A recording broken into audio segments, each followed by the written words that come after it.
በዓለም ላይ ብዙ እምነት አለ፣ ብዙ አስተሳሰብ አለ።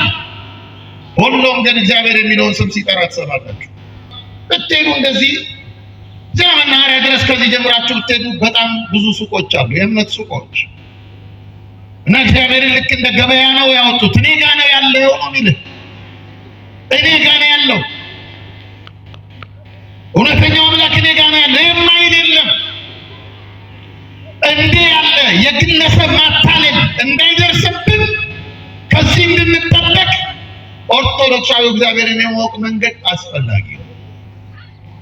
ከቤተ ክርስቲያን ወጥተው ትንሽ ሱቅ ይከፍታሉ። አየህ፣ ችግሩ ነው። ወደ ዕረፍት ቦታችን ወደ ቅድስት ቤተ ክርስቲያን የመራን የሰበሰበን የአባቶቻችን የቅዱሳን አምላክ ስሙ የተመሰገነ ይሁን። የሰው ልጆች ሁሉ መዳንና ነፃነት በማህፀኗ የተጻፈባት አማላጃችን እናታችን ቅድስት ድንግል ማርያምን ጣዕሟን በአንደበታችን ፍቅሯን በልባችን ልዑል አምላካችን እግዚአብሔር ይሳልብን። እንደ እግዚአብሔር ፈቃድ ባለን ውስን ጊዜ የምንማርበት የትምህርታችን ርዕስ የሚሆነው እግዚአብሔርን ማወቅ በሚል ይሆናል።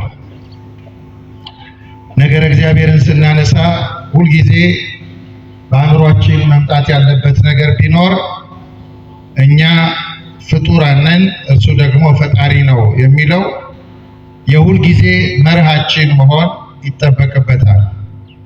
እግዚአብሔርን ስለማወቅ በጣም ሰፊና ብዙ ጥልቅ የሆኑ ሀሳቦች የሚነሱበት ጉዳይ ነው። በቤተ ክርስቲያን ያሉ ትምህርቶች ሁሉ ግንዳቸው ነገር እግዚአብሔር ነው። ከእግዚአብሔር ውጪ የሆነ እግዚአብሔርን የማያከብር ለእግዚአብሔር ስፍራ የማይሰጥ ለእግዚአብሔር የማይንበረከክ ምንም አይነት ትምህርትም ሕይወትም በቤተ ክርስቲያን ውስጥ የለም፣ አይኖርም። ከዚህ አንጻር ስለ እግዚአብሔር ስናነሳ በጣም አንስተን ተምረን አስተምረን ልንጨርሰው ልንቋጨው የማይገባ መሆኑ የሚታወቀው ቅድም እንደነገርኳችሁ እኛ ፍጡራን ነን፣ እሱ ደግሞ ፈጣሪ ነው። ይሄ ድንበር ነው፣ የሃይማኖት ድንበር ነው።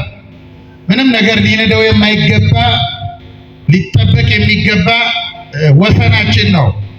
ስለ እግዚአብሔር ያልገባን እውነት ቢኖር እንደ ሌሎቹ እኛ ስላልገባን የለም አንልም። ፍጡራን በመሆናችን አልደረስንበትም ግን እንላለን።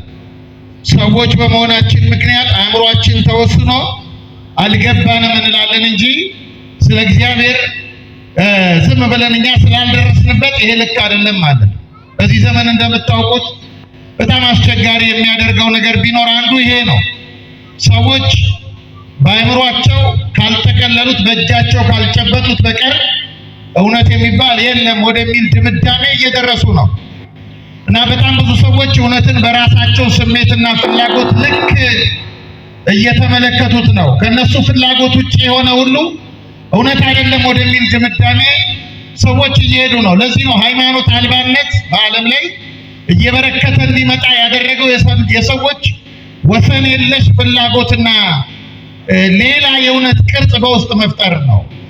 ከዚህ አንጻር ዛሬ ይሄ ኦርቶዶክሳዊ እግዚአብሔርን የማወቅ መንገድ ምን እንደሆነ አጠር አድርገን እንመለከታለን። በዚህ ትምህርት ውስጥ አንድ ሶስት አንኳር ጉዳዮች በጥቅል ይነሳሉ።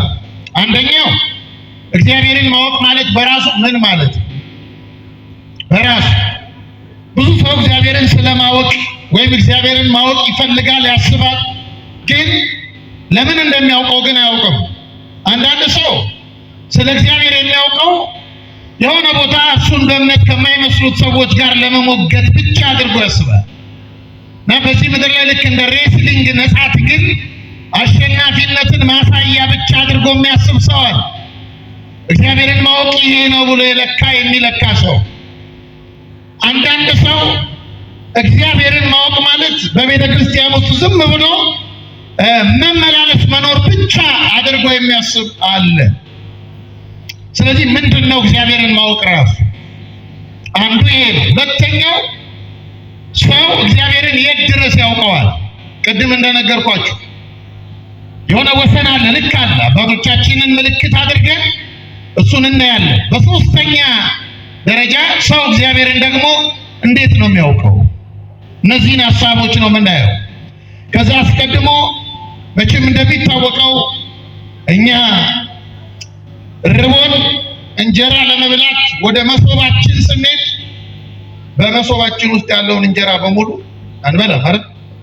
እንበላለን? መልሱልኝ እንጂ እየመለሳችሁልኝ ነው ማስተምሩን። እሺ እንበላለን? አንበላም። አንጀታችን የሚያስተናግደውን ያክል ብቻ ነው የምንበላው አይደለ? እንጠግባለን። ስናበቃ እንጀራው በመሶብ ይኖራል፣ እኛ ግን ይበቃናል። ሰው ስለ እግዚአብሔርም ልክ እንዲህ ነው የሚያውቀው። በልኩ ነው የሚያውቀው፣ በመጠኑ ነው የሚያውቀው። ወንዶች ውሃ ለመጠጣት ውሃ ጠምቶ ወደ ታንከራችን ስንሄድ የምንጠጣው ውሃ ታንከር ውስጥ ያለውን ውሃ በሙሉ ጠጥተን አንጨርስም። ውሃውን እስክንረካ ድረስ የሚያስፈልገንን ያክል እንጠጣለን። ሰው ስለ እግዚአብሔርም የሚያውቀው ልክ እንዲህ ባለ መንገድ ነው። ሰው በውስጡ እውነትን የማወቅ እግዚአብሔርን የማወቅ ፍላጎት በተፈጥሮ ያኖረበት ራሱ እግዚአብሔር ነው እና ይጠይቃል ራሱን። እኔ ማን ነኝ? ከየት ነው የመጣሁት? ምን እየሰራው ነው? መዳረሻዬ ወዴት ነው? እነዚህን መጨረሻዬ የት ነው? እነዚህን ጥያቄዎች ያነሳል። ሰው ሲያነሳ ነው የኖረው። እነዚህን ጥያቄዎች ያነሳል። እነዚህን ጥያቄዎች ደግሞ በእግዚአብሔር እውነት ይመልሳል። ስለዚህ ሰው አምላኩን የማወቅ የመፈለግ ፈልጎ የማግኘት ነፃ ፈቃድ ለሰው ተሰጥቶታል። ራሱ በአእምሮ ፈልጎ እንዲያገኝ አባቶቻችን ባገኙበት መንገድ ፈልገው ባገኙበት መንገድ ፈልገው እሱን በተረዱበት መንገድ ሰው ይፈልጋል። ግን የት ድረስ እንደሚፈልግ ደግሞ ማወቅ አለበት። እንዴት እንደሚፈልግም ማወቅ አለበት። እነዚህ ነው የምናየው። ይሄ ትምህርት ቢያንስ ከሁለት ትልልቅ አደጋዎች ራሳችንን እንድንጠብቅ ያደርገናል። ኦርቶዶክሳውያን ከሁለት አንደኛው እግዚአብሔርን እንደ ተራ ዕውቀት ከመመልከት እንደ ምድራዊ ዕውቀት።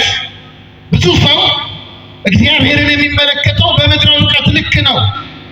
በሆነ የሳይንስ ትምህርት ቤት ውስጥ ገብቶ በሆነ ዲፓርትመንት ውስጥ በሚያጠና ዕውቀት ልክ ያየዋል ነገር እግዚአብሔርን እና አንዳንድ ሰው እግዚአብሔር በሳይንሳዊ መንገድ በአእምሮ ፍለጋ በዚህ በስጋው አእምሮ ትግል ዕውቀት በዚህ መንገድ ይገኛል ብሎ ያስባል። ለዚህ ነው ብዙ ሰው ከእግዚአብሔር ጋር መገናኘት የቸገረው። የሚፈልግበት መንገድ የተሳሳተ ስለሆነ። ክርስቲያኖች አምላካችን እግዚአብሔር የሰዎች የፍልስፍና ቅዠት አይደለም። ሰዎች ታዋቂ ሰዎች ይሆናል፣ የተማሩ ሰዎች ይሆናል፣ የሆነ በጎ ምልከታና ምግባር ያላቸው ማህበራት ተሰብስበው በኮሚቴ ይሆናል። እንዲህ ባለ መንገድ አረጋግጠው አፕሩቭ አድርገው የሰጡን አምላክ አይደለም። አምላካችን የመገለጥ አምላክ ነው። የሚገለጥልን አምላክ ነው። ለቤተ ክርስቲያንም የተገለጠ አምላክ ነው። ከዚህ የተነሳ እግዚአብሔርን እንደ ተራ ዕውቀት ከመመልከት ብዙ ሰው ምን ይጠይቃል? ስለ እግዚአብሔር ማወቅ ይፈልጋል። ግን ምን ይላል? የሆነ የቤተ ክርስቲያን ትምህርትና እውነት መጽሐፍ ቅዱስ ላይ ተጽፏል ይላል። ካልተጻፈ ስትለው አልቀበልም ይላል። እግዚአብሔርን የሆነ የህትመት ደንብ የሚያደርገው ሰው አለ። አያችሁ፣ መጽሐፍ ቅዱስ ራሱ ስለ እግዚአብሔር የነገረን በመጠን ነው። በእግዚአብሔርነቱ ልክ ሊነግረን አይችልም። በእግዚአብሔርነቱ ልክ ስለ እግዚአብሔር መንገር የሚችል ፍጡር የለም። ለዚህ ነው ነገረ ሥላሴን ራሱ አምላካችን ወርዶ ያስተማረው። ፍጡር ሊያስተምረው የማይችለው ትምህርት ስለሆነ የሥላሴ መገለጥ የሆነው በክርስቶስ ነው። ለዚህ ነው ራሱ አምላካችን በሩ እኔ ነኝ። አምላካችሁን የምታውቁበት በር እኔ ነኝ። በእርሱ በርነት ነው ስለ እግዚአብሔር የምናውቀው እንጂ በዚህ ምድር ላይ ሰው ያልደረሰበት ሌላ የሆነ አካል ፍጡር ሆኖ እሱ የደረሰበትና ያረጋገጠው ይሄ እውነት ነው ብሎ የሰጠን አምላክ አይደለም። ስለዚህ ኦርቶዶክሳውያን እግዚአብሔርን እንደ ተራ ዕውቀት ከመመልከት መጠበቅ ይኖርብናል። እንመጣበታለን በኋላ። ከመመልከት በደንብ መጠበቅ አለብን። ለምሳሌ መጽሐፍ ቅዱስን የጻፉት ቅዱሳን ሰዎች ናቸው። እግዚአብሔር የመረጣቸው ወደ 40 የሚሆኑ ሰዎች ናቸው መጽሐፍ ቅዱስን የጻፉልን። መጽሐፍ ቅዱሱ የእግዚአብሔር ሐሳብ ነው። እግዚአብሔር ሐሳቡን የሰጣቸው ደግሞ በሚሸከሙት ልክ ነው ነው፣ በመጠናቸው ነው የሰጣቸው እግዚአብሔር። ለዚህ ነው ሐዋርያው ቅዱስ ጴጥሮስ ምን ይላል? በዚህ በሁለተኛ ጴጥሮስ መልእክቱ በምዕራፍ 3 ቁጥር 14 ላይ እንዲህ አለ፣ እንግዲህ የተወደደ ወንድማችን ጳውሎስ እንደተሰጠው ጥበብ መጠን ጻፈላችሁ። እንደተሰጠው ጥበብ መጠን ቅዱስ ጳውሎስ 14 መልእክታትን ስለ ክርስቶስ ጽፏል፣ ስለ እግዚአብሔር ጽፏል። ነገር ግን ቅዱስ ጳውሎስ ምንም ቅዱስ ቢሆን ምንም 14 መልእክታትን ቢጽፍ በእርሱና በእግዚአብሔር መካከል የፈጣሪና የፍጡር ድንበር አለ። ስለዚህ የሰጠን በመጠኑ ነው፣ በተረዳው ልክ ነው ለእኛ የነገረን። እዚህ ቅዱሳት መጻሕፍት ራሳቸው ስለ እግዚአብሔር የሚነግሩን በተረዱት ልክ ነው፣ በመጠናቸው ነው። እና መጽሐፍ ቅዱስ ላይ አንዳንድ ጊዜ እንደውም ለእግዚአብሔር ባህሪ የማይመጥኑ የሚመስሉ ሐሳቦች ሁሉ እናገኛለን። የማይመጥኑ የሚመስሉ እና ብዙ ሰዎች በፍልስፍናው ዓለም ያሉ ሰዎች ወይም በፓጋንስ ነን ብለው የሚያስቡ ሰዎች፣ የእግዚአብሔርን ሕልውና የማይቀበሉ ሰዎች መጽሐፍ ቅዱስን ክሪቲሳይዝ ያደርጋሉ፣ ይተቻሉ። እና ከሚተቹበት መንገዳቸው አንዱ መጽሐፍ ቅዱስ ላይ ለእግዚአብሔር ባህሪ የማይመጥኑ የሚመስሉ ሐሳቦችን ያነባሉ። ለምሳሌ እንዲህ የሚል አለ፣ እግዚአብሔር ሰውን በመፍጠሩ ተጸጸተ። ይሄን ሐሳብ ያነሳሉ። እንደውም አንድ ኢትዮጵያዊ አንድ መጽሐፍ ላይ ጽፎ ተይቻለሁ። እግዚአብሔር የለም ብሎ የሚያስብ ሰው ስለሆነ ምን ይላል? ይሄንን ሐሳብ አንስቶ ቀድሞ ነበር እንጂ መጥኖ መደቆስ ኋላ ምን ያደርጋል? ድስት ጥዶ ማልቀስ ይላል። ተመልከቱ። አሁን ይሄን ለእግዚአብሔር ነው የሚናገረው። አያችሁ፣ እንደዚህ አይነት ሰዎች አሉ። እነሱ በገባቸው ልክ እግዚአብሔርን የሚተረጉሙ። ኦርቶዶክሳዊ እግዚአብሔርን የማወቅ መንገድ ከዚህ እንድንጠበቅ ነው የሚያደርገን። በዓለም ላይ እንዲህ አይነቱ መንገድ ነው። ክርስቶስ በመስቀል ላይ አንድ ትልቅ የቅድስና ድንኳን ነበር የሰራው። ዓለምን የሰበሰበበት የሕይወት ድንኳን ነበረ። ብዙዎች ግን በፍላጎታቸው ልክ ሸንሽነዋቸዋል ድንኳን እና በጣም ብዙ በዓለም ላይ ብዙ እምነት አለ፣ ብዙ አስተሳሰብ አለ። ሁሉም ግን እግዚአብሔር የሚለውን ስም ሲጠራ ትሰማላችሁ። ስለዚህ አንዱ ይሄ ነው፣ እግዚአብሔር እንደ ተራ እውቀት ከማየት መጠበቅ። ሁለተኛው ከግለሰቦች ማታለል እንድንጠበቅ። ከግለሰቦች አሁን እዚህ እንኳን ሐዋሳ ከተማ ብትሄዱ እንደዚህ እዚያ መናኸሪያ ድረስ ከዚህ ጀምራችሁ ብትሄዱ በጣም ብዙ ሱቆች አሉ፣ የእምነት ሱቆች እና እግዚአብሔርን ልክ እንደ ገበያ ነው ያወጡት። እኔ ጋ ነው ያለው ነው የሚልህ፣ እኔ ጋ ነው ያለው፣ እውነተኛው አምላክ እኔ ጋ ነው ያለው የማይል የለም። እንዲህ ያለ የግለሰብ ማታለል እንዳይደርስብን ከዚህ እንድንጠበቅ ኦርቶዶክሳዊ እግዚአብሔርን የማወቅ መንገድ አስፈላጊ ነው። እነዚህን 5 መንገዶች ነው ማሳያችሁ። ከዛ አስቀድሞ ስለ እግዚአብሔር ማወቅና እግዚአብሔርን ማወቅ ሁለቱ የተለያዩ ናቸው። ስለ እግዚአብሔር ማወቅ ለማብራራት ልክ እንደኛ የቤተክርስቲያኒቱ አንድ የትምህርት ተቋም ውስጥ ይገባሉ መምህራን፣ ከዚያ ተምረው ይወጣሉ፣ ለምዕመናን ያስተምራሉ፣ ቤተክርስቲያን የሰጠቻቸውን ይሰጣል። ይሄ ስለ እግዚአብሔር ማወቅ ይባላል። ስለ እግዚአብሔር የሚያውቁ አንዳንዴ እግዚአብሔርን የማያውቁ ሰዎች ሊገጥሟችሁ ይችላል። ሚደንቅ አይደለም። በጣም ትልልቅ ሰዎች ከቤተ ክርስቲያን ወጥተዋል። በነገረ መለኮት ትምህርት በጣም ሩቅ ደረጃ ላይ የደረሱ አዋቂዎች የሚባሉ ሊቃውንት የሚባሉ ግን ከቤተ ክርስቲያን እውነት ወጥተዋል። ለምን ወጡ ብትለኝ ስለ እግዚአብሔር ያውቃሉ፣ እግዚአብሔርን ግን ያውቁት። ከዚህ የተነሳ የነሱ ስሜት በሚንቀሸቀሸው ስሜታቸው ልክ እግዚአብሔርን ይበይናሉ። ከቤተ ክርስቲያን ወጥተው ትንሽ ሱቅ ይከፍታሉ። አየህ፣ ችግሩ ይሄ ነው። እግዚአብሔርን ማወቅ ግን የዘላለም ሕይወት ነው። የዘላለም ሕይወት በሉ፣ በደንብ በሉ። የምን ሕይወት? የዘላለም ሕይወት። እግዚአብሔርን የምናውቀው ለዘላለም ሕይወት ነው። ሰው ከእግዚአብሔር ጋር የሚገናኘው ጥልቅ ህብረት የሚያደርገው እርሱን ወደ ማወቅ የሚመጣው እንዲህ ያለ ጉባኤያት ተዘርግተው ለመማር የምንመጣው የዘላለም ሕይወት ለማግኘት ነው። ለዚህ ነው ራሱ ጌታችን በወንጌል ምን አለ? በዮሐንስ ወንጌል በምዕራፍ 17 ቁጥር 3 ላይ እንዲህ አለ፣ እውነተኛ አምላክ ብቻ የሆንክ አንተን የላከውንም ኢየሱስ ክርስቶስን ያውቁ ዘንድ የዘላለም ሕይወት ይህች ናት። ያውቁ ዘንድ የዘላለም ሕይወት ይህች ናት። እርሱን የምናውቀው ለዘላለም ሕይወት ነው። ለዘላለም ሕይወት። ስለ እግዚአብሔር የሚያውቁ ስንት ተንኮለኞች አሉ። ስለ እግዚአብሔር የሚያውቁ ስንት ግፈኞች አሉ።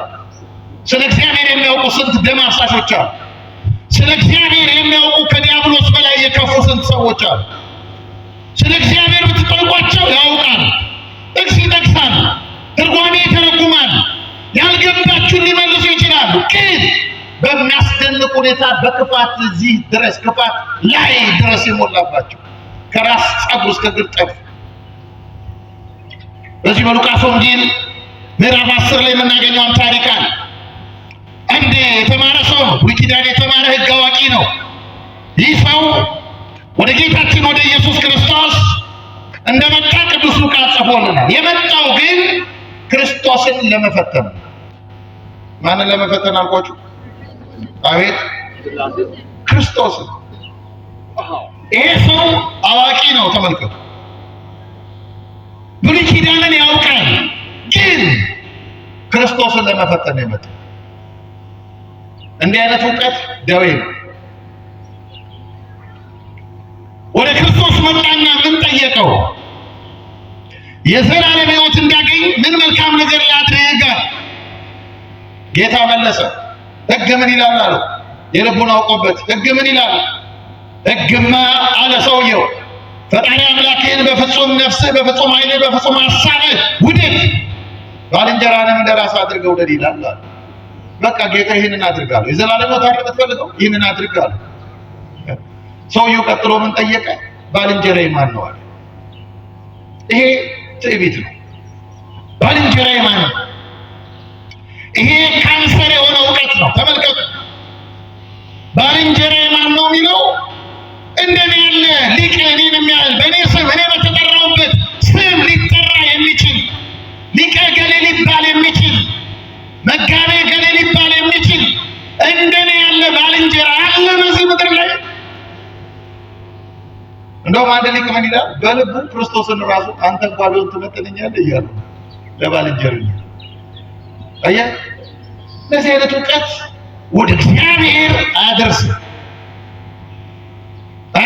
ብዙ ሰዎች ወደ እግዚአብሔር ለመድረስ ያቃታቸው ይሄ ነው።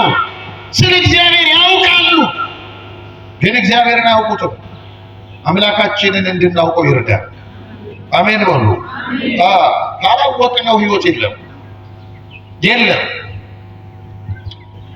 ጌታ በምሳሌ ተናገረ። አንድ ሰው አለው ከኢየሩሳሌም ወደ ኢያሪኮ በመውረድ ላይ ሳለ ድንገት መንገድ ላይ ወንበዴዎች አገኙት፣ ደበደቡት፣ አቆሰሉት፣ በሞትና በሕይወት መካከል ጥለውት አለፉ አለ። ከዚያ በኋላ ግን አንድ ሌዋዊ መጣ፣ አየውና አለፈ። ሌዋዊ ነው። ሌዋዊ ማለቱ ራስህ አንተ ነህ። እንዳንተ ያለ ሰው ነው።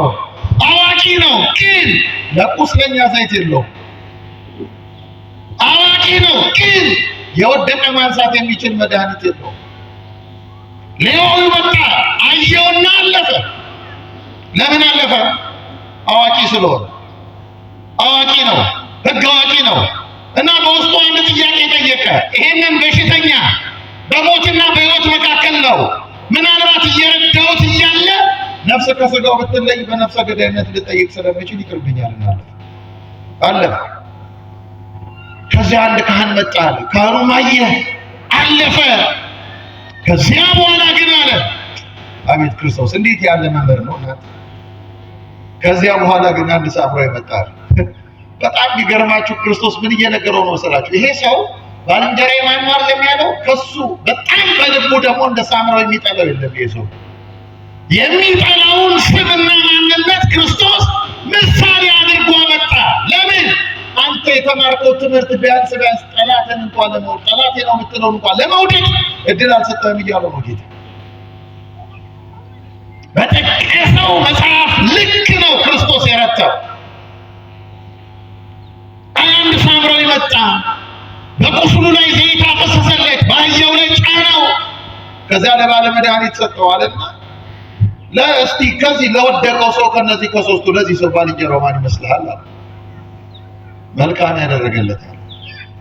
እስቲ መልካም ያደረገለት ብሎ ጮክ በሉና በሉ። መልካም ያደረገለት የሚለው ቃል ደስ ይላል አይደል? ይላል አይደል? በጣም ይገርማችሁ ግን ይሄ ሰው በዚህ ቃል ደግሞ ተንኮለኛነቱን ገለጸ። ተንኮለኛ መጀመሪያ ትዕቢቱን ባልንጀራዬ ማን፣ አሁን ደግሞ ተንኮለኛነቱን መልካም ያደረገለት አለ። መልካም ያደረገለት ያለው ለምን መሰላችሁ? በአፉ ሳምራዊ ብሎ ላለመጥራት ተጠይፎ ሰው እንዴት እንዲሰቃየ እንዲህ ያለው ሰው ስለ እግዚአብሔር ያውቃል እንጂ እግዚአብሔርን ሊያውቀው አይችልም። ሰውን በማንነቱ በሚናገረው ቋንቋ በተወለደበት አካባቢ በዚህ መመዘኛ ሰውን የሚመለከትና እንዲጠላና የሚወድ ሰው እሱ እግዚአብሔርን አያውቅም። ታዲያ እግዚአብሔር እንዴት ነው የምናውቀው? እንዳትረሱ ቅድም የነገርኳችሁ እኛ ፍጡራን ነን። እስቲ በሉ እኛ በሉ ፍጡራን ነን፣ እርሱ ፈጣሪ ነው። ይሄን እንዳትረሱ። ይሄን በደንብ ሴቶች በደንብ እናንተ ትዳር የያዛችሁ ሴቶች ባላችሁን እንኳን በደንብ ታውቃላችሁ። እናውቃለን። ጎረቤቶቻችን በደንብ እናውቃለን። አናውቅም። እንኳን እግዚአብሔርን ቀርቶ ሰውን ራሱ አጥምተን ልንጨርሰው የማንችለው ትልቅ ፍጥረት ነው ሰው፣ እንኳን እግዚአብሔር ቀርቶ። ለዚህ እኮ ነው ዓለም ይሰቃያል። አንዴ በዳርዊን ቲዮሪ ሰው ከዝንጀሮ መጣ ብሎ ይሰቃያል። ራሱ ሰው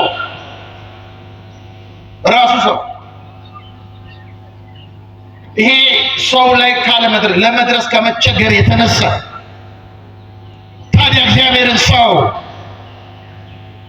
እንዴት ነው የሚያውቀው?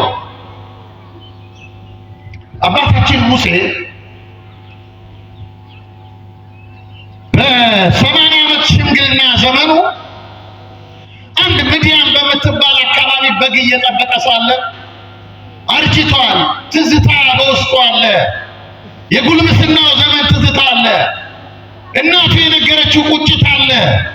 እናቱ በፈርዖን ቤት ስታሳድገው የተወለደበት እና አካባቢ የሚያመልከው አምላክና ህዝቡ ማን እንደሆነ ነግረዋለች። ህዝቡ በባርነት እየተሰቃየ እንዳለ ነግረዋለች። ህዝቡን ነፃ አወጣለሁ ብሎ ተስፋ አድርጎ ድንገት ጉልበቱ የተብረከረከበት ሰው ነው ሙሴ። እና መቃብሩን እየጠበቀ ሳለ እግዚአብሔር ድንገት ተገለጠ እና ኦሪት ዘጸአት ምዕራፍ 3ን ስናነብ እግዚአብሔር በዚህ በቅጠልና በእሳት መልክ ተዋህዶ ተገለጠ እና ሙሴ ተደነቀ። እንዴት ያለ ነገር ነው! ወይ የቅጠሉ እርጥበት እሳቱን ሊያጠፋው ይገባ ነበረ፣ ወይ የእሳቱ ኃይል ቅጠሉን ሊበላ ይገባ ነበር። እንዲህ ያለ ተአምር ምንድን ነው? እስኪ ልመልከት አለና ሙሴ ጠጋ ሲል እግዚአብሔር ተናገረ። ሙሴ የቆምክባት ስፍራ የተቀደሰች ናትና የእግርህን ጫማ አውልቅ አለ። ደንግጦ አወለቀ ሙሴ። በእሳት መልክ ቅጠል ውስጥ የተገለጠው አምላክ በሰው ድምፅ ሲናገረው ደነገጠ ሙሴ። ደነገጠ፣ አወለቀ ጫማው። ከዚያ እግዚአብሔር ተናገረ። ምን አለ? የሕዝቤን ጩኸት ሰምቻለሁ፣ ላድናቸው ወርጃለሁ፣ ወደ ግብፃውያን እልካለሁ፣ ሕዝቤን ከፈርዖን እጅ ነፃ ታደርጋለህ አለ። ያኔ ሙሴ እኔ ማን ነኝ? ፈርዖንን አውቀዋለሁ፣ ኃይሉን እንኳን ዛሬ በደከምኩበት ዘመን፣ በብርታቱ ዘመን፣ በክርኔ ሰው ከአሸዋ ጋር መቀላቀል በምችልበት ዘመን፣ ጉልበተኛ በነበርኩበት ዘመን ያን ያላዳንኩት ህዝብ አሁን እጄ ልታደገው የምችለው እኔ ማን ነኝ? እግዚአብሔር እንዲህ አለው፣ ሙሴ አንተን በፈርዖን ፊት አምላክ አድርጌሃለሁ። እግዚአብሔር ለትሑታን ቅርብ ነው። ለትሑታን ሙሴን ቀረበው። አድርጌሃለሁ ሲለው፣ ስለዚህ ከአንተ ጋር ሆናለሁ ሲለው ሙሴ ምን አለ? ምልክትን አሳየኝ አለው። በእጄ ምን ይዘሃል አለ። ሙሴ በእጄ በትር ይዣለሁ አለ። የሆነ በግ መጠበቂያ ልምጭው በትር ይዣለሁ ጣለው አለ። በትሩን ሲጥለው እባብ ሆነ።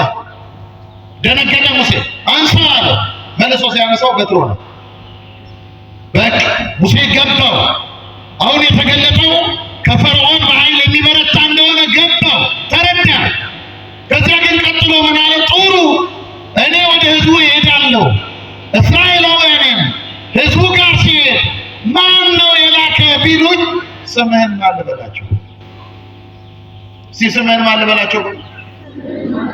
ማን ብሎ የተዋወቀ ይመስላችኋል? አምላካችን እናንተ መንገድ ላይ ከሰው ጋር ስትገናኙ፣ አዲስ ሰው ጋር ስትገናኙ በሆነ ጉዳይ ለመተዋወቅ ስትፈልጉ ስሜ ገሊት ይባላል ትላላችሁ አይደለም? ስሜ ገሌ ይባላል እንላለን። ማን ያለ ይመስላችኋል? አምላካችን እግዚአብሔር ያለ ይመስላችኋል? አይደለም።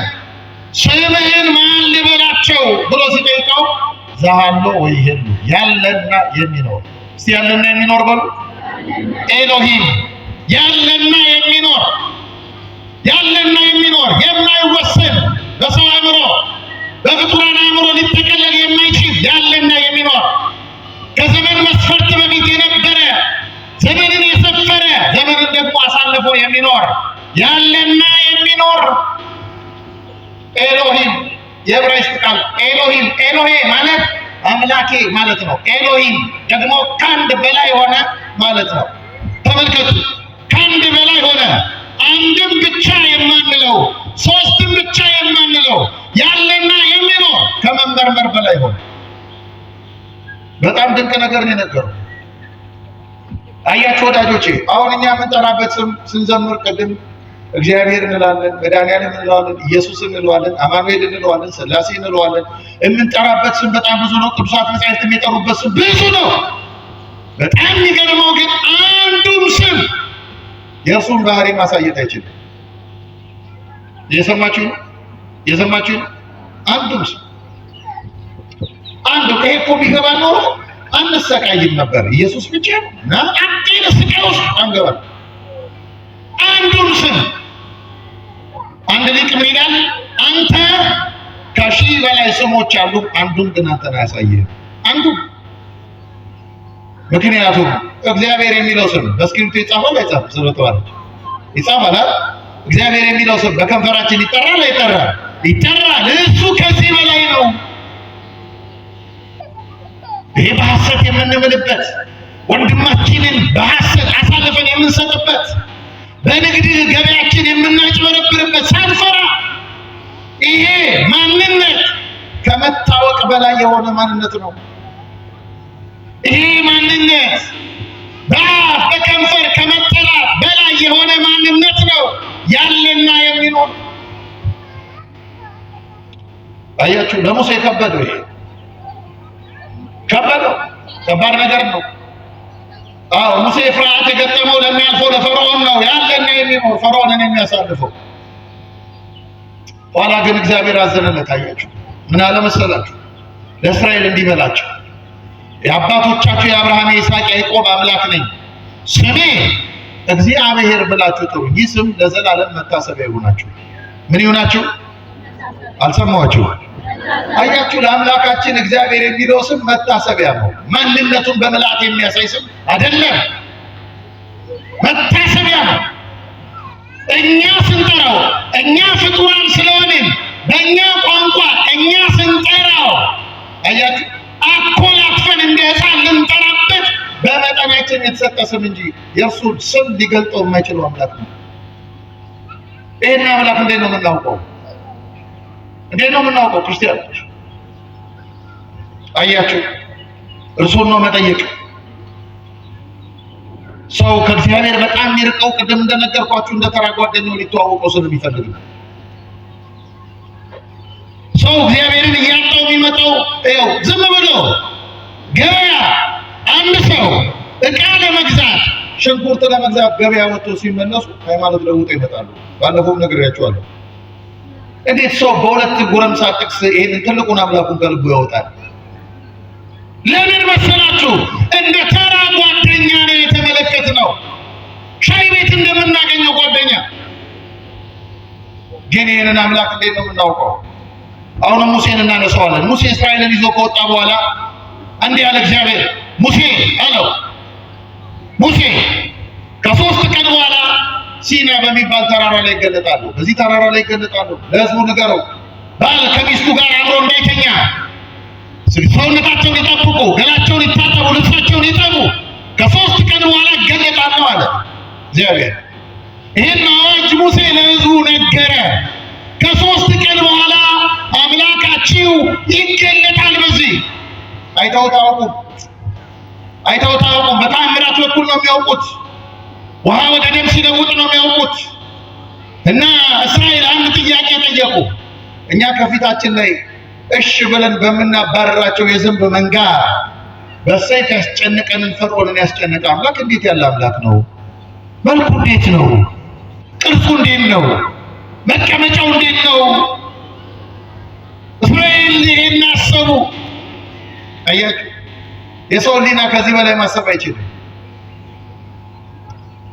ተመልከቱ፣ ፍጥረት ግን ሊሸከመው የማይችለው አምላክ ነው እሱ። መጽሐፍ ቅዱሳችንም የቤተክርስቲያናችንን መጻሕፍት አምላካችን በኪሩቤል ላይ እንደሚቀመጥ ይናገራሉ። ኪሩቤል የተባሉ መላእክት የሥላሴ ዙፋን ተሸካሚዎች እንደሆኑ መጻሕፍቶቻችን ይመሰክራሉ። ግን ሊቃውንቱ እንዲህ ብለው ተርጉመዋል። እንዴት ያለ ዙፋን ነው ብለው ጠይቀው እግርን በጫማ እንደማጥለቅ ያለ። እግርን በጫማ ሰው ጫማውን ይሸከመዋል እንጂ ጫማ ሰው ሊሸከመው አይችልም። ምክንያቱም ጫማችንን አውልቀነው ብቻውን ያለኛ መሄድ ይችላል? አይችልም። ሥላሴ ኪሩቤል ናቸው እንጂ ኪሩቤልንም የሚሸከማቸው አምላክ ነው። ሊሸከመው የሚችል የለም እሱ። ይህን አምላክ ታዲያ እንዴት ነው የምናውቀው ወዳጆች? እንዴት ነው? ይህን ነገር እስራኤል ይህን ጠበቁ። ልክ ቀኑ ሲደርስ እግዚአብሔር ምን አለ? አሁን ተራራው የሚገለጥበት ሰዓት ደርሷል። ለሕዝቡ ንገረው፣ ማንም ሰው ተራራውን እንዳይነካ። ተራራውን የነካ ፈጽሞ ይሞታል፣ በሕይወት እንኳን ቢተርፍ በድንጋይ ይወገራል አለ እግዚአብሔር። ይህንን ነገረ ለሕዝቡ። ወዲያው ይህን ሙሴ እንደተናገረ አንድ በእሳት የተከበበ ደመና ከሰማይ ወረደ። በምን የተከበበ አልኳችሁ? አቤት! ምንድን በእሳት የተከበበ ደመና። አያችሁ፣ ደመና ወይ እንደዚህ ጠቁሮ ዝናብ አዝሎ እንመለከታለን። ደመና ወይ ጻዳ ነጭ ሆኖ እናየዋለን። በእሳት የተከበበ ደመና ታምር ነው። እስራኤል ይህን ሲመለከቱ እንኳን ወደ ተራራው ሊጠጉ ምን አይነት መዓት ወረደብን ብሎ ፈሩ፣ ሸሹ፣ ወደዋል፣ አፈገፈጉ። ያን ጊዜ እግዚአብሔር ምን አለው? ሙሴ አንተ ደግሞ ወደ ተራራው ውጣ አለው። የእግዚአብሔር ጥሪ ነው። እሺ ያለ ሙሴ ተራራው ጋር ሲደርስ የተራራው እግር ስር ብርሃን አየ። ምን አየ አልኳችሁ? ለዝም ብሎ ልክ እንደዚህ ጨረቃ መሬት እዚህ ውድቅ ብላ ብታወጣ አይደለም? እንደዛ አይነት ብርሃን አየ ሙሴ እና ቆመ። ድንቅ ብሎ ቆመ ሙሴ። ያን ብርሃን እያየ እንደ ሞኝ ሲቆም እግዚአብሔር ምን አለው? ሙሴ ና አለፋል፣ ና ከዚህ የሚበልጥ ያለ አለፋል። ሙሴ ብርሃኑን አለፈ። ተራራውን ልክ ሲወጣው ደግሞ ያ የወረደው ደመና እሳት የከበበው ጋር ሲደርስ አድናቆቱ በፍርሃት ተቀየረበት። ፈራ፣ ደነገጠ። ሙሴ ሲደነግጥ አትፍራ ነው እግዚአብሔር፣ ከአንተ ጋር ነኝ፣ እለፋል። ይሄን በእሳት የተከበበ ደመና ሙሴ እልፍ እንዳለ ራሱ ምን ነገረን? ሙሴ ጨለማ ገጠመኝ። ምን ገጠመኝ? አቤት! ጨለማ አለና በጨለማ ውስጥ አለ እግዚአብሔር ነበረ። ማን ነበረ? ምን ውስጥ? ጨለማ ውስጥ ምን ያደርጋል ወዳጆች? እግዚአብሔር ምን ያደርጋል? ጨለማ እኮ የብርሃን አለመኖር እኮ ነው። እንደውም አንዳንድ ሊቃውንት ጨለማ ፍጥረት አይደለም ብለው ይሞግታሉ። የእውቀት ክርክር ቢሆንም ጨለማ የብርሃን አለመገለጥ ነው ይላል። ጨለማ እንኳን በእግዚአብሔር ፊት ቀርቶ ይኸው በዚህ ፓውዛ ፊት ምን ጉልበት አለው ጨለማ ወዳጅ? የቤታችን ጨለማ አምፖል ስናበራ ይወገድ የለም እንዴ? አሁን በጨለማ ውስጥ እግዚአብሔር ነበረ ማለት ምን ማለት ነው? ጠይቀዋል ሊቃውንት። ታያችሁ። ከዚያ ምን አለ አንድ ታላቅ አባት በረከቱ ይደርብንና ቅዱስ ጎርጎርዮስ ዘኖሲስ ይባላል። እንዲህ አለ አባት፣ አለ ሙሴ የተመለከተው ጨለማ አይደለም አለ፣ ሊያየው የማይችለው ጥልቅ ብርሃን የገጠመው አለ። ብርሃኑ ሲገጥመው አይኑን ከደናል። ሰው አይኑን ሲከድን ምን ይልበታል? በቃ ሊያየው አልቻለም። ክርስቲያኖች አንድ ነገር አስባችኋል? እናንተው ፀሐይን ቀና ብላችሁ ትኩር ብላችሁ ማየት ትችላላችሁ? ትችላላችሁ? አትችሉም። አንችልም። እንኳን እግዚአብሔር አያችሁ፣ ሙሴ ማየት አልቻለም። እንኳን ሙሴ እግዚአብሔርን ሊያየው ቀርቶ ራሱ ሙሴ ከተራራው ሲወርድ የሙሴ ቁርበቱ አብርቶ ነበረ። እስራኤል ምን አሉ? ሙሴ ፊትህን ሸፍንልን እናይ ዘንድ አልቻለም። ያ ጥልቅ ብርሃን ሙሴ ሊያየው ያልቻለው። ለዚህ ነው ሙሴ እዛ ጋር ከደረሰ በኋላ እግዚአብሔርን የጠየቀው መሰላችሁ? ፊትህን አሳየኝ አለ። እባክህ እግዚአብሔር ወይ ፊትህን አሳየኝ ሲለው ፊትህን አይቶ ሄዳነ የለም። ለዚህ ነው ሐዋርያው ቅዱስ ጳውሎስ ምን ይላል?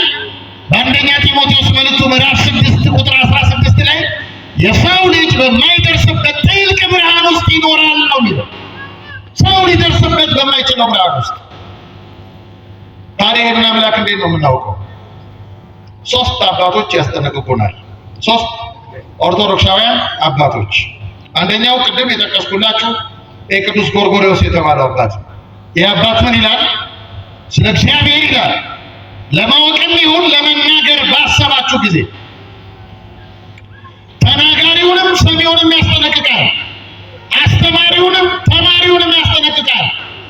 ስለ እግዚአብሔር ለመናገርም ይሁን ለመስማት ባሰባችሁ ጊዜ ራሳችሁን ካዱ። የእውቀት ጥግ ላይ ደርሻለሁ የምትል ከሆነ እውቀትህን ካደው። የስልጣን እርከኔ ከፍ ብሏል የምትል ከሆነ የስልጣንህን ካደው። ስለ እግዚአብሔር ለማወቅ የሀብት ማማ ላይ ነው ያለሁት ካልክ ሀብትህን ካደው። ስለ እግዚአብሔር ለማወቅ እሱ የፕሮቶኮል አምላክ አይደለም፣ የባህሪ አምላክ ነው። እኛ በደረስንበት ፕሮቶኮል ልክ የምናገኘው አምላክ አይደለም። ስሙ የተመሰገነ ይሁን። ስለዚህ ምን አለ? ካዱ አለና ከዛ ምድርን ተመልከቷ። የክረምትና የበጋን መፈራረቅ ተመልከቷ። የሙቀትና የቅዝቃዜን መለዋወጥ ተመልከቷ። የዘራችሁት በቅሎ ዘር ሆኖ ፍሬ ተሸክሞ አበባ፣ ከዛ አበባ ወደ ፍሬ ሲለወጥ ይዋል። ከዛ ደግሞ ራሳችሁን ትንሽ ከፍ አድርጉና ህዋ ላይ አስቀምጡታል እና የሰማይ ጌጦችን ተመልከቷቸው። ከዋክብትን፣ ፀሐይና ጨረቃን ይዋል። ጨረቃ የምትወጣበት ሰዓት ሲደርስ ፀሐይ እኔ በብርሃን ጉልበት ካንቺ እበልጣለሁ እና አለቀልሽም አትላትም። ዞር ስትልላት ይውጣል እግዚአብሔር እዛ ውስጥ። ከዚያ ትንሽ ደግሞ ራሳችሁን ከፍ አድርጓል። ዓለመ መላእክትን ይዋል። መናብርት፣ ኃይላት፣ ስልጣናት፣ መኳንንት እዩ። አንዱ መልአክ እግዚአብሔር ሂድ ሳይለው ተልእኮ ሲፈጽምለት ፈቃዱን ሲያከናውን ታያላችሁ። አንዱ መልአክ በአንዱ መልአክ ውስጥ ያለ መጋጨት ሲተላለፉ ታያላችኋል። ከዚያ ትንሽ ህሊናችሁን ከዚያ ከፍ አድርጓል ስትሉ አለ ያልተወሳሰበ የማይከፋፈል ሊደረስበት የማይችል ነገር ግን የሰውን የነፍስ ቁስል የሚያክም ጥልቅ ብርሃን ታያላችሁ። ያኔ ሰግዳችሁ ትመለሳላችሁ። ምኑን? ማዳኑን። እስቲ ማዳኑን በሉ። ማዳኑን ያየዋል እንጂ ሰው እግዚአብሔርን ሊያየው አይችልም።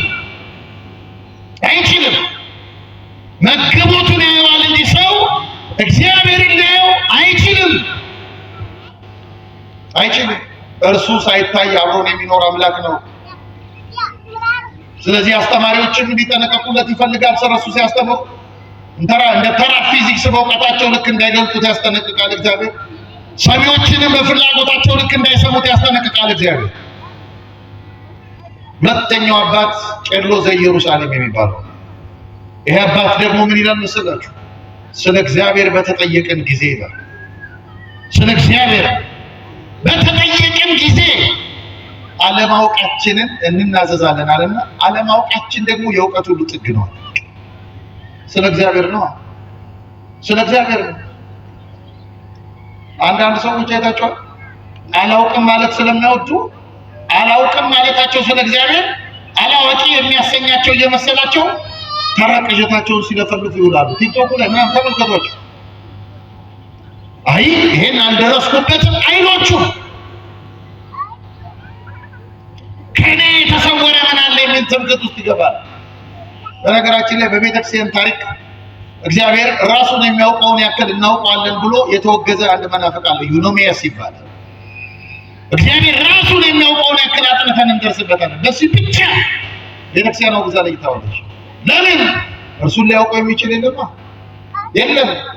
ቤተክርስቲያን እንዲህ ነው የምትጠነቀቀው ለእግዚአብሔር ወዳጆች። እንዲህ ነው፣ ፈሪነት እንዳይመስላችሁ አይደለም። የማይደረስበት የእውነት አምላክ እንደሆነ መግለጥ እንጂ። ሶስተኛው አባ ሕርያቆስ የተባለው አባት ሁልጊዜ በቅዳሴ ተሰማላችሁ። ነገረ ሥላሴን ከዘረዘረ በኋላ ነገረ ሥላሴን ዘርዝሮ ሄዶ መጨረሻ ላይ ወደ ነገረ ሥጋዌ ሲገባ እመቤታችን ቅድስት ድንግል ማርያምን ይደነቅባታል። አንዲት የ15 ዓመት ብላቴና ድንግል ከሰማይ የሚሰፋውን ከምድር የሚጠልቀውን ያንን ታላቅ አምላክ በማህፀኗ ያከናወነችበት የተሸከመችበትን ሁኔታ በጣም ይደነቅና ድንግል ሆይ ይላል፣ 7ቱ የእሳት መጋረጃ በሆድሽ በየትኛው በኩል ተዘጋጀ? በቀኝ ነው በግራ ብሎ ይጠይቃል። እናትነትን ከድንግልና እናትነትን ከገረድነት ጋር አስማምቶ መያዝ፣ ድንግልናን ከወተት ጋር አስማምቶ መያዝ አስደንቆት የሚጠይቅና ይህንን ባሰብኩ ጊዜ ይላል፣ ይህንን ባሰብኩ ጊዜ ሕሊናዬ የልጅሽን የባህሪውን ጥልቀት ሊዋኝ ይወዳል፣ የወዳጅሽ የመሰወሪያው ማዕበል ያማተዋል ይላል። ያማተዋል። ይህንን ባሰብኩ ጊዜ ልቡናዬ በነፋሳት ትከሻ ተጭኖ ሊበር ይወዳል። የአብሬትን ጥልቀታቸውን የሰማይን ርዝመቱ ይለካ ዘንድ ይፈልጋል። አቅቶት ደክሞት ይመለሳል። እንኳን እግዚአብሔርን ቀርቶ ፍጥረቱን ቆጥሮ መጨረስ የሚችል ታዲያ ይህንን አምላክ እንዴት ነው የምናውቀው? ቢያንስ 5 ነገሮች ያስፈልጉ። ባጭሩ ነግሬያችሁ አበቃለሁ። ስንት አልኳችሁ? ስንት? 5። ሌሎች መምህራን ሊጨምሩላችሁ ይችላሉ። 5 እኔ ነኝ የምነግራችሁ። 5 የመጀመሪያው እግዚአብሔርን ለማወቅ መፍራት። እስቲ መፍራት ሆነ አልሰማችሁ? በጣም ብዙ ደፋር ሰው አለ። መጽሐፍ ቅዱሱን በኋላ ኪሱ የያዘ የሚመስለው ሰው አለ። ታውቃለህ? ደፋር ችግር የለበትም። ነገረ ሥጋዌ ምናምን እሱ ደስ ባለው መንገድ ሲያበራራ ችግር የለበትም። ደፋር አለ። መላእክት እንኳን የዘጉትን ምስጢር ሊደርሱበት ያልቻሉትን ምስጢር ሰው እግዚአብሔርን ካልፈራው ሊያውቀው ይችላል። እግዚአብሔርንማ ብንፈራው እናውቀዋለን። የምንፈራው ስላወቅነው እኮ ነው። ሰው እግዚአብሔርን የማይፈራው ለምንድን ነው? አያውቀውም። በከንፈሩ ነው የተለማመደው። መጽሐፍ ግን ምን ይላል? የጥበብ መጀመሪያ ጨረሱት። አቤት ማንን መፍራት? የምን መጀመሪያ? የጥበብ ማለት እውቀት ማለት ነው። የእውቀት መጀመሪያ እግዚአብሔርን መፍራት። እንፈራዋለን። በንግዳችን እንፈራዋለን። ክርስቲያኖች በስራ ገበታችን እንፈራዋለን። በትምህርት ቤታችን ወጣቶች እንፈራዋለን። ቤተክርስቲያን መተን እንፈራዋለን። አገልጋዮች እንፈራዋለን። እግዚአብሔርን ፈርተን ለሕይወት እናገለግለዋለን። ካልፈራነው አምላካችንን ልናውቀው አንችልም። የሚፈሩት አያችሁ፣ እግዚአብሔርን መፍራት መጽሐፍ ለዚህ ነው ለእግዚአብሔር በፍርሃት ተገዙ። በፍርሃት ሻይ ቤት ተቀምጦ ነው የሚከራከረው ስለ እግዚአብሔር እና ችግር ለዛው ሻይ ቤት ሃይማኖቱን ይለውጣል። ቀደም እንደነገርኩ አይፈራውም እግዚአብሔር። እንደው ድንገት እያጣሁት ይሆን ያገኘሁት መስሎኝ አይልም። ትንሽ ኮንሺየስ ላይ ጠይቅ። ይሄ ከባድ ነው ክርስቲያኖች፣ ከባድ። ለዚህ ነው ብዙ ደፋሮች የተወለዱት በነገረ እግዚአብሔር ጉዳይ። በውጭ የነበረውን ልማድ ወደ መድረኮች እያመጡ በጣም ትልልቅ ድፍረቶችን በእግዚአብሔር ላይ መናገር የጀመሩ ነብይንን ባዮች፣ ትልልቅ አስተማሪንን ባዮች እየተወለዱ የመጡት እግዚአብሔርን ካለመፍራት ነው። እግዚአብሔርን መፍራት ስንፈራው እናውቀዋለን። እና እግዚአብሔር አንተን መፍራት በልቤ ሳለብኝ ልትሉት ይገባል ክርስቲያኖች። መፍራት ሁለተኛው ማክበር ነው። ሰው እግዚአብሔርን ሲፈራው ያከብረዋል።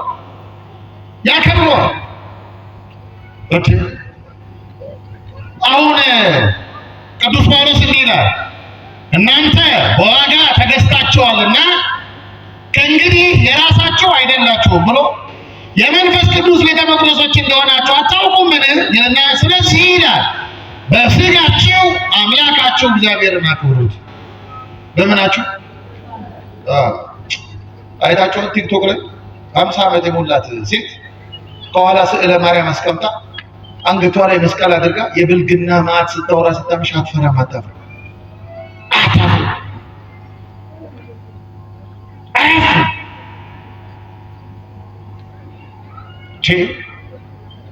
ቤተክርስቲያን ነው። እንደው አንዳንዴኛ እኮ የቴክኖሎጂ የሚባል ነገር ራሱ ገመናችንን በተለይ ኢትዮጵያውያኑ ግልጥልጥ ነው ያደረገብን። ታውቃላችሁ?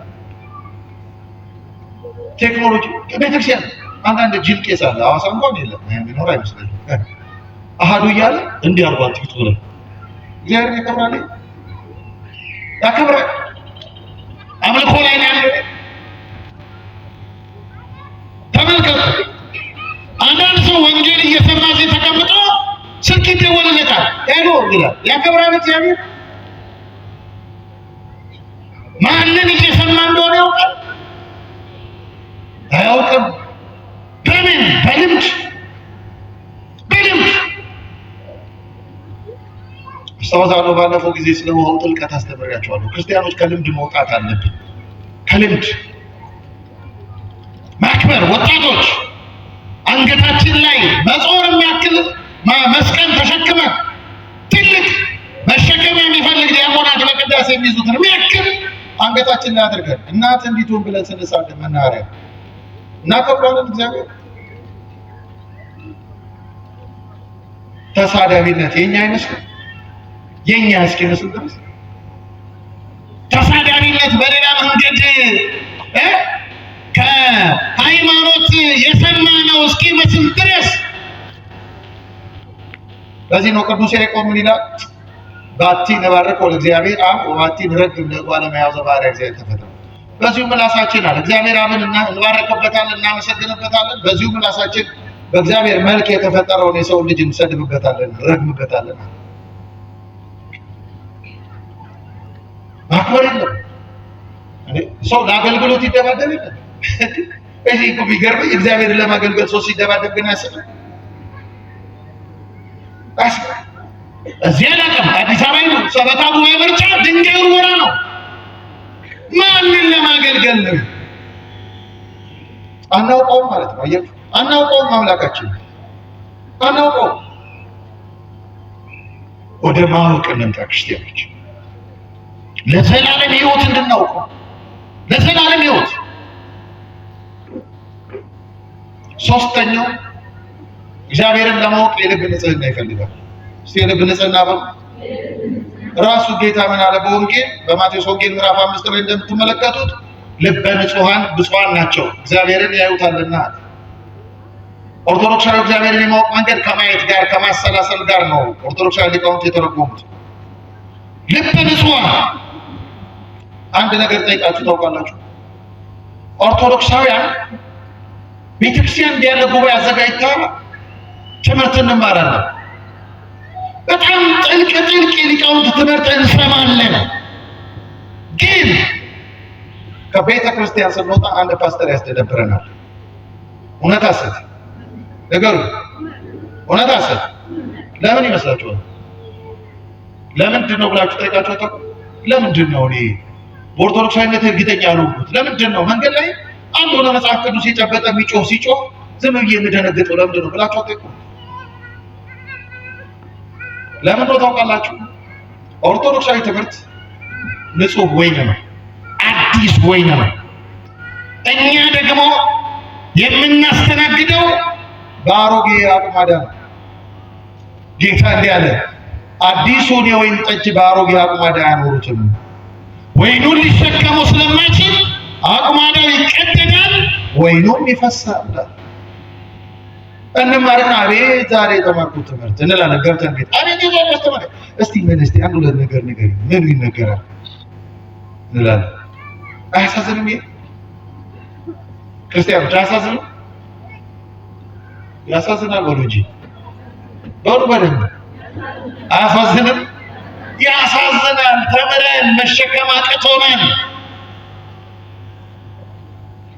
ለምን? ቀለል ባለ አማርኛ እንዲገባችሁ ልንገራችሁ። አንድ ሰው 6 ወር ገላውን ሳይታጠብ ልብሱን ሳያጠብ ባደፈ ሰውነቱ ላይ ባደፈ ልብሱ ላይ ሽቱ ብታርከፈከፉበት ምን ይጠቅማል? ምን ይጠቅማል? ምንም። እንደውም የባሰ ይሄ መጥፎውን ጠረን አይደለም አጉልቶ አሁን እንዲህ ነው እየሆነብን ያለው። ኦርቶዶክሳዊውን ትምህርት መሸከም የቸገረ እንደዚህ ነው። ቅድም የነገርኳቸው ሙሴ የወጣቸው 3ቱ እርከኖች አሉ ሲና ላይ። አንደኛው እግረ ደብር የነበረው ብርሃን ንጽሐ ስጋ ነው። ሰው ስጋውን ሲያነጻ የተራራዋ ቤተክርስቲያን እግር ስር ደርሷል። እኛ እኮ እግር እንኳን እግር ስር አልደረስንም። ንጽሐ ስጋ ነው። ሁለተኛው ተራራው ላይ ስንወጣ ሙሴ ገጠመው በደመና የተከበበው እሳት ንጽሐ ነፍስ ነው። የነፍስ ንጽህና ማለት ምን ማለት ነው? የቅዱሳት መጻሕፍትን ሐሳብ ወደ መረዳት መድረስ፣ የእግዚአብሔርን ሐሳብ ወደ መረዳት መድረስ። እዚያ ጋር መድረስ አልቻለም። እግዚአብሔርን ማወቅ የቸገረን ለዚህ። ስለዚህ ምን መሆን አለበት? ንስሐ መለማመድ፣ ንስሐ ህይወት መለማመድ፣ ሰውነታችንን ማንጻት መለማመድ። እግዚአብሔር ንጹህ ነው እና በንጽህና መቅደስ ነው፣ በንጹህ መቅደስ ነው የሚያድረው። ሐሳቡ የሚያድረው በንጹህ መቅደስ ነው ብለን ራሳችንን ማንጻት እንድናውቀው። አራተኛው እግዚአብሔርን ለማወቅ ስጋው ደግሞ መቀበል፣ ከምስጢራት መሳተፍ። እስቲ ከምስጢራት መሳተፍ ነው። አሁን ብዙ ሰው ይገርመኛል፣ ታውቃላችሁ? ብዙ ሰው የሚገርመኝ ስጋው ደግሞ መቀበል ማለት ይሄ የሚያስበው ታስሮ እንደመኖር። እንደውም ብዙ እናቶች ምንድን ነው የሚሉት? በሰንበት እስቲ ልጄ ላቁረብ ይላል። ወዳጄ ብስኩት ቤት ነው፣ እስቲ ለልጄ ብስኩት ልግዛ ነው የሚባለው እንጂ እስቲ ልጄ ላቁረብ ይባላል? የሚያሳዝነው ደግሞ መሰላችሁ ይመጣሉ ከወገው ቄሶቹ ሳይመለሱብኝ ይላሉ። ሮጦ መጥተው ልጃቸውን አደረሱት እንደተንቆቁ ይመለሳሉ። እውነት አስብ። እግዚአብሔርን ካለማወቅ የመነጨ ነው። አያችሁ፣ ካለማወቅ። ግን እኔ ሁሌም እንደምጠይቅ ታውቃላችሁ፣ ህሊኔ ራሱ እናትየው ልጇን ስታቆርበው አንድ ቀን ቤተክርስቲያን መቼም አልሰማቻትም፣ ግን አንድ ቀን ልጅየው እማዬ አንቺ ግን መቼ ነው የምትቆርቢው ቢል ምንድን ነው እማምላክን ቢለን አንድ ቀን ህፃኑ ልጅ አያስደነግጥም? ምን እንመልስለታለን? ሉቃስ ወንጌል ምዕራፍ 24 ላይ ተመልከቱ። ሁለቱ የኤማሁስ መንገደኞች አብረው ይጓዛሉ ክርስቶስ በተሰቀለ ማግስት እና ክርስቶስ ተነስቷል። እነሱ ገና ስቅለቱ ላይ ቆመዋል፣ ይነጋገራሉ፣ እያወሩ ድንገት ክርስቶስ መጣና መሀላቸው ተገኘ። እናንተ እንዲጠውልጋችሁ ስለምን እየተነጋገራችሁ ትሄዳላችሁ? ጠውልጋችሁ እስቲ ጠውልጋችሁ ብሎ ኢየሱስን በከንፈሩ እያንቀዠቀዠ የጠወለገ ስንት አለ? የጠወለገ ይሄ የሕይወት ውሃ ያላለመለመው እንዲህ ጠውልጋችሁ ስለምን እየተነጋገራችሁ ትሄዳላችሁ አለ። ይሄን ሲላቸው አንተ ለኢየሩሳሌም እንግዳ ነህ አሉት። ማንን ነው እንደሚሉት ነገሩኝ እንጂ ማንን ነው? ኢየሱስን ነው። እስቲ ማንን ነው እንደሚሉት? ኢየሱስን። አንተ ለኢየሩሳሌም እንግዳ ነህ፣ በዚህ ከተማ የሆነውን አታውቅም? ኢየሱስ የተባለ አንድ ነብይ ነበረ፣ እኛ እስራኤልን ይቤዣል ብለን ተስፋ አድርገን ነበረ። ነገር ግን አይሁድ እንዲያርገው ሰቅለውበት ምናምን። ስለ ለኢየሱስ መጠውለግ ማለት ይሄ ነው። አሁን ለቤተ ክርስቲያን ብቻ እንዳይመስላችሁ እኮ ሲጠወለግ እንደዚህ ነው። ስለ ኢየሱስ ለኢየሱስ እና ታውቅም እንዲሆኑ ቢሉታል። ከዚያ ምን ያላቸው? እሱ ተቆጣ፣ ገሰጻቸውና መጻሕፍት የሚሉትን አታውቁም? አባቶቻችሁ ነቢያት የተናገሩትን አታውቁም? የሰው ልጅ መከራ እንዲቀበል፣ እንዲሰቀል፣ እንዲሞት፣ ሶስተኛው ቀን እንዲነሳ እያለ እየተረጎመላቸው መጻሕፍትን ሲጓዙ እንዲህ ሰዓቷ መሸት ሰጣለች። ጌታው ቀኑ መሽቷል ግባና አደር አሉት። እነሱ የአብርሃም ልጆች ስለሆኑ ግባና አደር እንግዳ አድርገውታል። መንገድ ላይ ጅብም ቢሆን እንዳያገኝህ እያሉት ነው። ገብቷቸዋል። እንደ እንግዳ ያስተናግዱት ነው። አጠገቡ ቆመው አላዩትም። ስለሱ ግን ይነጋገራሉ። ገባ። ልክ ሲገባ ማዕድ ሲያቀርቡለት ማዕዱን ሲባርከው አይናቸው ተከፈተ። ምናቸው ተከፈተ? ምኑ ሲባርከው? ማዕዱ ነው። ከዚያ ቆርሶ ሰጣቸው። ቆርሶ ሰጣቸው። ሲቀበሉት ተሰወራቸው። ያን ጊዜ አወቁት ይላል መጽሐፍ። ያን ጊዜ አብሯቸው ሆኖ ያላወቁትን አምላክ ሲቀበሉት አወቁት። የሥጋው ደሙ ሰዓት ማለት ድርገት ማለት ነው። ከእግዚአብሔር ጋር አንድ መሆን። ወዳጆቼ እሱን እንድናውቀው እንቀበለው። ሥጋውን እንብላ፣ ደሙን እንጠጣ፣ እንድናውቀው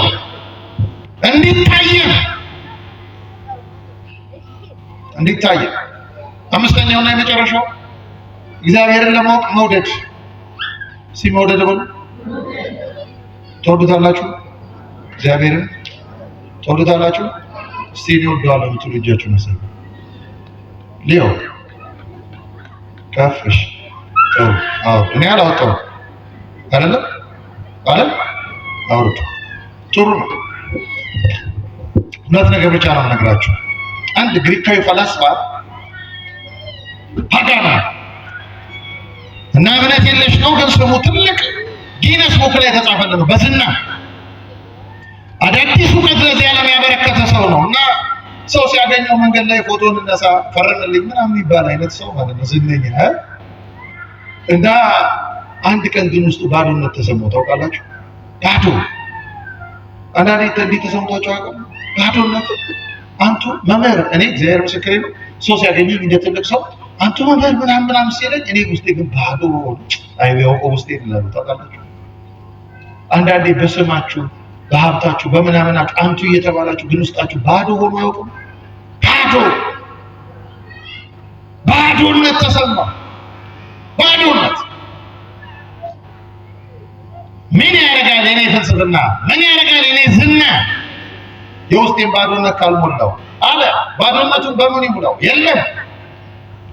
አንድ እዛ ግሪክ ውስጥ አቶስ የሚባል ተራራ አለ። ትልቅ ተራራ፣ ኦርቶዶክሳውያን ገዳም። እዚያ ተራራ ላይ ወጥቶ አያውቅም፣ ግን ብዙ መነኮሳት እንደሚኖሩ ይሰማል። እኔ ብቻዬን ሆኜ እንደ ብዙ ሰው ተረብሻለሁ አለ። ብቻዬን። እነዚህ ሰዎች ብዙ ሆነው እየኖሩ በጸጥታ ነው የሚኖሩት አለ።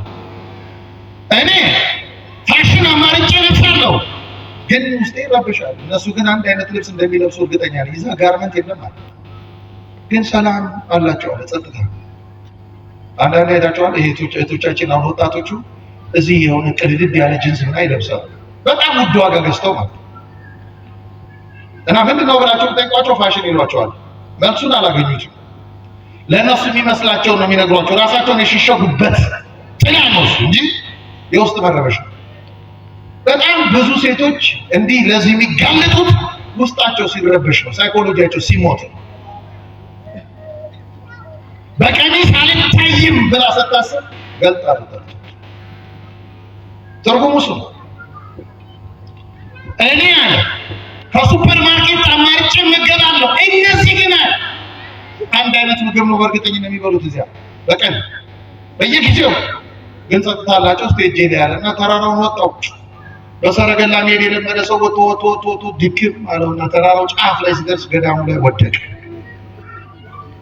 አንድ ሽማግሌ ያደረገው አባት መነኩሴ፣ ይሄ ነጭ ፂም ያወጡ ወገባቸው የጎበጠ እንደዚህ በትር የያዙ ተደግፈው የሚሄዱ አባት እልፍ ሲሉ አያቸው። አንቱ አላቸው። አቤት ልጅ ያው ደስ ብሎት ያውቃል አላቸው። ደስ ብሎት ያውቃል? አዎ ሁል ጊዜ ነው ደስ የሚለኝ አለ። ሁል ጊዜ ለምን አለ? የእግዚአብሔርን ስም ስለምጠራ። የማንን ስም?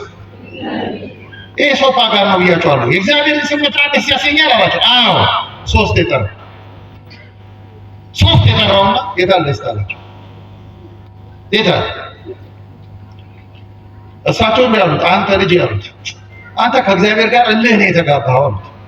እልህ ዝም ብሎ ከንፈር ላይ ነው የሚንቀሸቀሸው። ልብ ላይ እስኪቀመጥ ጥረውት።